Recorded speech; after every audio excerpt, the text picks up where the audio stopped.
Hello guys! So, mag-send tayo ng parcel sa 7-Eleven. Una, pindutin nyo yung box dyan. Sundan nyo lang ako.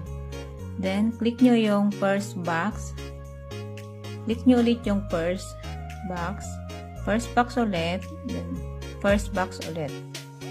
So, dyan, click nyo yung right side sa baba. Click nyo yung left side. Then, piliin nyo yung 1,000 to 100 para 60 NT lang yung babayaran nyo. Then, click nyo yung right side. Then, left side ulit. So, tandaan nyo dito, sa unang box, sa kaliwa, ang ilalagay nyong pangalan dyan ay information nyo. Yung magse-send. Information ng magse-send ng parcel. So, sender yan. So, sa kanan, yung papadalhan nyo. Information ng magre-receive ng parcel. So, yun lang tandaan nyo guys. Kaliwa, information ng magpapadala. Kanan, information ng magre-receive ng parcel.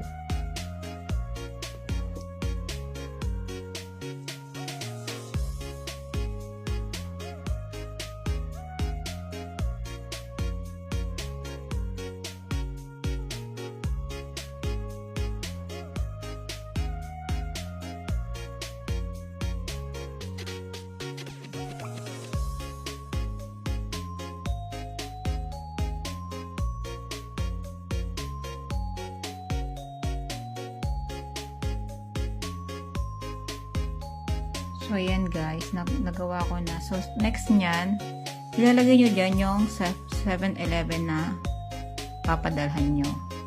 So, type nyo dyan. So, makikita nyo yun pag may resibo, kaliwa sa baba ng resibo.